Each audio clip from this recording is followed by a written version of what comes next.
Let's have a drink to our fallen, thirsty brothers and sisters.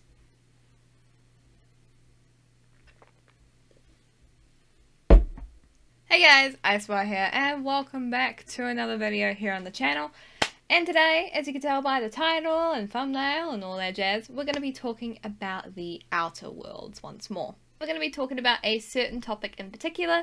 As you probably know by now, everyone and their mother has done information compilations on the Outer Worlds, and I kind of didn't really want to go down that route and just, copy paste what everybody else is doing and has said, because honestly, a lot of people that have made videos talking about all of the bits and bobs on this game mirror my own thoughts, but if you guys do want to see that, let me know down in the comments below. So that is why today I've decided to talk about one topic in particular, and that is there will be no romance.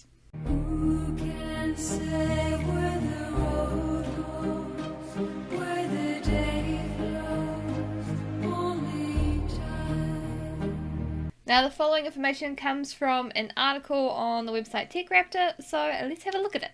Other people have explored the romance angle in different ways. We felt like sometimes it kind of waters down your role playing for your character because it turns into this mini game of how do I seduce this companion or that companion.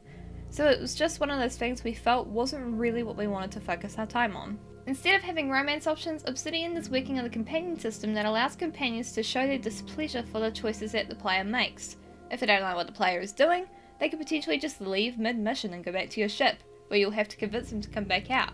Although to do so, you'll probably need the right stats and skills. Now, I do have some thoughts on this that a lot of you are probably going to be quite surprised by if you are, familiar with me as a person. Now, I quite enjoy romances in games. I mean, there's a reason why I enjoy BioWare games so much, like Dragon Age and Mass Effect. I like the romances in those games. For example, Dragon Age in general. I'm going to focus on that for an example. I really liked romancing characters in that game. Even if I kind of have a type that I didn't realize I had until the third game that I typically go for. I don't know what to tell you. I like blonde men with tragic pasts. Overall, I think romances are fun to play around with as you kind of get to know the character a little bit more intimately, and it kind of satisfies the fangirl in you when you latch onto this one character that, you're like, that's my husband, that's my waifu, whatever. And so that kind of fulfills that part of you. But on the other hand, I am actually happy with this decision. I actually don't mind that there's going to be no romance options. I'm honestly quite happy with that. Now, everything I said before is still true. I still enjoy romances in games. However, it can get to a point where you're talking to a companion and say that they're telling you something about their backstory, right?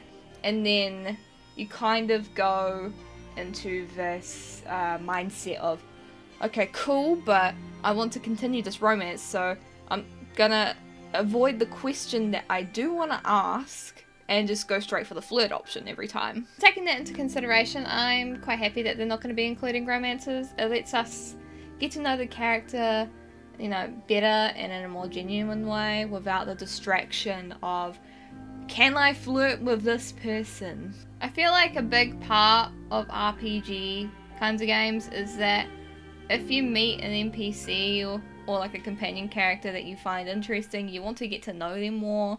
You want to know what makes them tick, their backstory, what they're like, what they don't like. So I feel like it's really great that we'll be focusing on those parts of the game more than any possibility of romance. So I'm actually quite happy that Obsidian has made this decision. While there are a lot of snacks in this game, I value storytelling over pixel first. Don't get me wrong, I've still got the pixel first. I mean, Ellie is cute.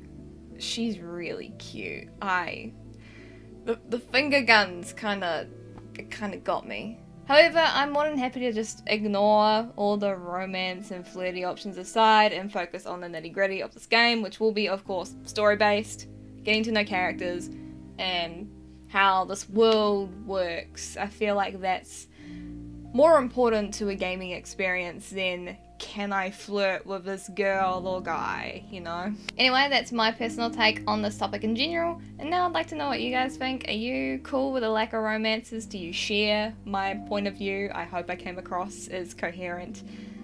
It is very hot in this room. I may be a little dizzy.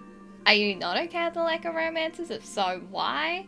Just any and all thoughts, and let me know down in the comments below. I would love to hear them. Consider supporting me on Patreon, as it feels to grow for my content's quality and the variety and production of said content that you guys get to see all here on the channel. And of course, a massive thank you to my current patrons. They are, of course, Cosmoronic, Nicholas Montoya, Caroline Richardson, Cooladora, and Bow and Arrows. And if you want to see your name shouted out at the end of the video like these guys, do hop over onto Patreon and have a look around at the cool rewards on offer. Anyway, thank you so much for tuning in to another Outer Worlds video and just another video of mine in general. And yeah, I will see you guys next time on the channel. It is IceWire signing off, and I'll see you introverts later. Have a lovely day / night wherever you are in the world, and bye!